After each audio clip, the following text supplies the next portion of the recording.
नमस्कार, राम राम दोस्तों। हम पढ़ रहे हैं भारत के महान्यायवादी अटॉर्नी जनरल ऑफ इंडिया को।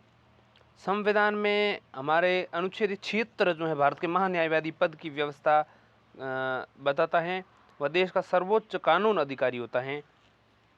कौन? भारत का महान्यायवादी अटॉर्नी जनरल ऑफ इंडिया।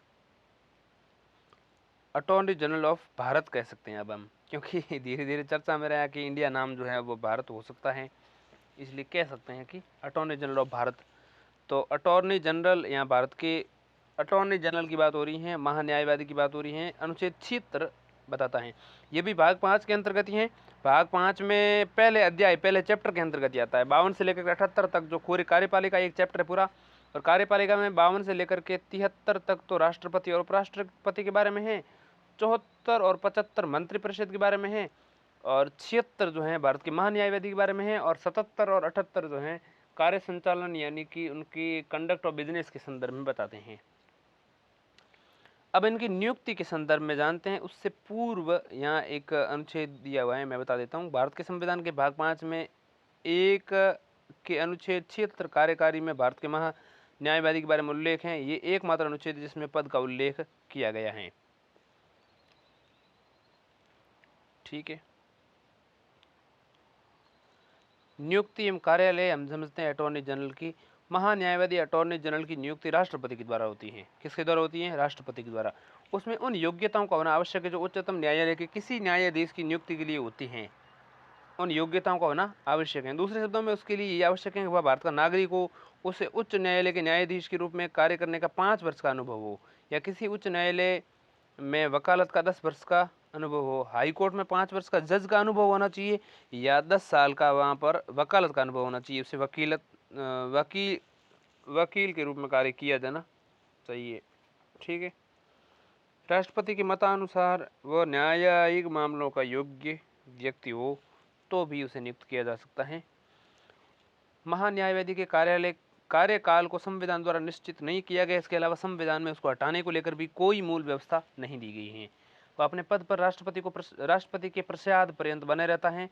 इसका तात्पर्य है कि उसे राष्ट्रपति द्वारा किसी भी समय हटाया जा सकता है। वह राष्ट्रपति को भी अपना त्याग पत्र सौंपकर पद मुक्त हो सकता है। परंपरा यह है कि जब सरकार मंत्रिपरिषद त्याग पत्र दे दिया जाता है या उसे बदल दिया जाता है तो त्याग पत्र देना होता है। यानी सरकार मंत्रिपरिषद त्याग पत्र दे दे या उसे बदल दिया जाए तो उसे त्याग पत्र देना होता है। मतलब महान्यायवादी को भी त्याग पत्र देना होता है उसी समय। ठीक है, क्योंकि उसकी नियुक्ति सरकार की सिफारिश से होती है। संविधान में महान्यायवादी का पारिश्रमिक तय नहीं किया गया है। उसे राष्ट्रपति द्वारा निर्धारित पारिश्रमिक मिलता है। अब हम समझते हैं कार्य एवं शक्तियों के बारे में। भारत सरकार के मुख्य कानून अधिकारी के रूप में महान्यायवादी के निम्नलिखित कर्तव्य हैं। निम्नलिखित कर्तव्य में कौन कौन से कर्तव्य जो हैं सरकार के प्रति होते हैं उसके? पहला, भारत सरकार को विधि संबंधी ऐसे विषयों पर सलाह दे सकता है जो राष्ट्रपति द्वारा सौंपे गए हो। भारत सरकार को विधि संबंधी ऐसे विषयों पर सलाह दे सकता है जो राष्ट्रपति द्वारा सौंपे गए हो। इसके अलावा विधिक स्वरूप से ऐसे अन्य कर्तव्यों का पालन करे जो राष्ट्रपति द्वारा सौंपे गए हो। इसके अलावा संविधान या किसी अन्य विधि द्वारा प्रदान किए गए कर्तव्यों का निर्वहन करना। इसके अलावा राष्ट्रपति महान्यायवादी को निम्नलिखित कार्य सौंपता है। कौन कौन से कार्य सौंपता है? पहला, भारत सरकार से संबंधित मामलों को लेकर उच्चतम न्यायालय में भारत सरकार की ओर से पेश होना। मान लो कोई भी मामला होता है भारत सरकार से जुड़ा हुआ तो उसकी ओर से अटॉर्नी जनरल ये महान्यायवादी प्रस्तुत होते हैं। ठीक। इसके अलावा भारत के संविधान के अनुच्छेद 143 के तहत राष्ट्रपति के द्वारा उच्चतम न्यायालय में भारत सरकार का प्रतिनिधित्व करना। ठीक है। सुप्रीम कोर्ट में भारत सरकार का प्रतिनिधित्व करना अनुच्छेद 143 के तहत ये जानकारी लिखी गई है। इसके अलावा भारत सरकार से संबंधित किसी मामले पर उच्च न्यायालय में सुनवाई का अधिकार भी है। तो हाई कोर्ट में सुनवाई का अधिकार भी, भारत सरकार से संबंधित किसी मामले में उच्च न्यायालय में सुनवाई का अधिकार भी, ये सब शामिल यहाँ हैं। तो अनुच्छेद 143 का पहले हम वो देख लेते हैं और किस भाग में आता है। ये 5वें भाग में उच्चतम न्यायालय जो होता है 124 से लेकर 147 इनके दरमियान आता है। 124 से 147 के बीच आएगा 143। 124 में तो उच्चतम न्यायालय की स्थापना वगैरह फिर उसके बारे में जानकारी दी हुई है। 125 में उसके न्यायाधीशों का वेतन दे रखा है। 126 में मुख्य न्यायमूर्ति की नियुक्ति है, फिर अन्य न्यायाधीशों की नियुक्ति हैं, फिर उच्चतम न्यायालय का अभिलेख न्यायालय हैं, इसके अलावा उच्चतम न्यायालय का स्थान है, इसके अलावा उच्चतम न्यायालय की आरंभिक अधिकारिता है। इसी तरह से जब हम आगे बढ़ते जाते हैं तो 143 अनुच्छेद आता है, वो क्या कहता है? 140 कहता है उच्चतम न्यायालय की आनुषंगिक शक्तियाँ कौन कौन सी हैं, इसी से जुड़ी हुई। इसके अलावा उच्चतम न्यायालय द्वारा घोषित विधि का सभी न्यायालयों पर आबद्ध कर होना।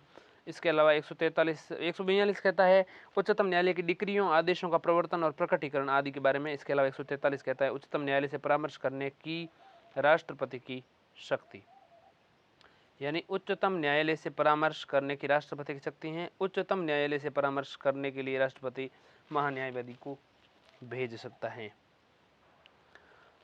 राष्ट्रपति महान्यायवादी को निम्नलिखित कार्य सौंपता है, तो एक तो वो भारत सरकार से संबंधित मामलों को लेकर सुप्रीम कोर्ट में भारत सरकार के ओर से पेश होना, और संविधान के अनुच्छेद 143 जिसमें राष्ट्रपति सुप्रीम कोर्ट से सलाह मशवरा कर सकता है, तो राष्ट्रपति के द्वारा उच्चतम न्यायालय में भारत सरकार का प्रतिनिधित्व करने के लिए भेजता है। इसके अलावा सरकार से संबंधित किसी मामले में उच्च न्यायालय में सुनवाई का अधिकार भी है।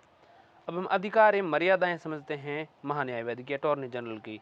भारत के किसी भी क्षेत्र के किसी भी अदालत में महान्यायवादी को सुनवाई का अधिकार है।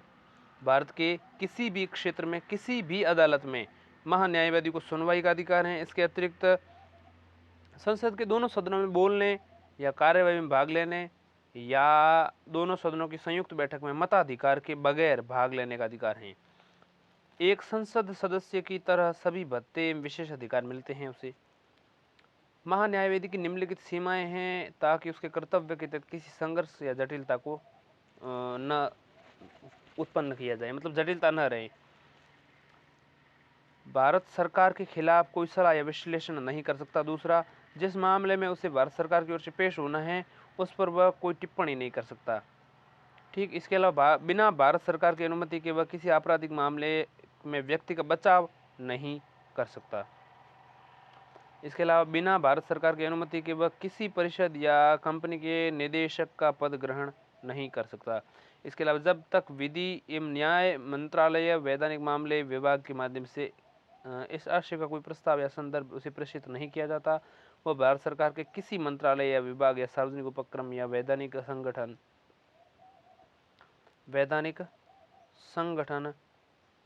को अपनी सलाह नहीं देगा। हालांकि महान्यायवादी सरकार का पूर्णकालिक वकील नहीं है, वह एक सरकारी कर्मी की श्रेणी में नहीं आता, इसलिए उसे निजी विधि कार्यवाही से रोका नहीं जा सकता। निजी विधि कार्यवाही से उसे नहीं रोका जा सकता। अब हम समझते हैं भारत का महाधिवक्ता कौन होता है। महान्यायवादी के अतिरिक्त भारत सरकार के अन्य कानूनी अधिकारी होते हैं और वे हैं भारत सरकार के महाधिवक्ता, अपर महाधिवक्ता। वे महान्यायवादी को उसकी जिम्मेदारी पूरी करने में सहायता करते हैं। ये उल्लेखनीय है कि महान्यायवादी का पद संविधान निर्मित है। दूसरे शब्दों में अनुच्छेद 76 में महाधिवक्ता और अपर महाधिवक्ता का उल्लेख नहीं है। महाधिवक्ता और अपर महाधिवक्ता जो होते हैं ये विधिक अधिकारी हो सकते हैं, संवैधानिक नहीं। ठीक, सांविधिक अधिकारी नहीं हो सकते वो, ध्यान दीजिएगा। महान्यायवादी केंद्रीय कैबिनेट का सदस्य नहीं होता है, मंत्रिपरिषद का सदस्य नहीं होता है। सरकारी स्तर पर विधिक मामलों को देखने के लिए केंद्रीय कैबिनेट में पृथक विधि मंत्री होता है। केंद्रीय कैबिनेट में पृथक विधि मंत्री होता है, लेकिन ये महान्यायवादी नहीं है। ठीक है, इस बात का ध्यान रखिएगा, कैबिनेट का सदस्य नहीं होता है। जवाहरलाल नेहरू के प्रधानमंत्रित्व काल के दौरान केंद्र सरकार द्वारा एक प्रस्ताव रखा गया जिसमें कहा गया कि महान्यायवादी को पद को विधि मंत्री में मिला दिया जाए। इसे स्वीकार नहीं किया गया था। तो इस बात का ध्यान रखिएगा कि कैबिनेट के लिए विधि मंत्री अलग होता है। ध्यान दीजिएगा, सरकारी स्तर पर विधिक मामलों को देखने के लिए केंद्रीय कैबिनेट में पृथक विधि मंत्री होता है। महान्यायवादी को विधि मंत्री में शामिल करने के बाद जवाहरलाल नेहरू की टाइम चली थी, लेकिन इस बात को स्वीकार नहीं किया गया था। अब हम नजरों पर एक बार अनुच्छेद पर नजर डाल देते हैं। अनुच्छेद 76 तो ही भारत के महान्यायवादी के बारे में बताता है। अनुच्छेद 88 क्या कहता है? 88 कहता है महान्यायवादी के संसद के सदनों द्वारा इसकी समितियों से जुड़े अधिकार। और 105 कहता है महान्यायवादी की शक्तियां, विशेषाधिकार एवं प्रतिरक्षा। ठीक है, तो 151 तक में ये 3 अनुच्छेद जो हैं जो महान्यायवादी से जुड़े हुए हैं। 76 तो है ही है भारत के महान्यायवादी के बारे में। 88 जो है 79 से लेकर के 122 तक जो आते हैं ना संसद, 78 के जस्ट बाद 10 अनुच्छेद और जोड़ने पर 88 मिलता है। तो महान्यायवादी के संसद के दोनों सदनों इसकी समितियों से जुड़े अधिकार जो हैं वो 88 में आ जाते हैं। 105 में है महान्यायवादी की शक्तियां, विशेष अधिकार एवं प्रतिरक्षा। तो भारत का महान्यायवादी इस प्रकार समाप्त होता है। अब हम राज्य का महाधिवक्ता यानी कि एडवोकेट जनरल ऑफ स्टेट पढ़ेंगे।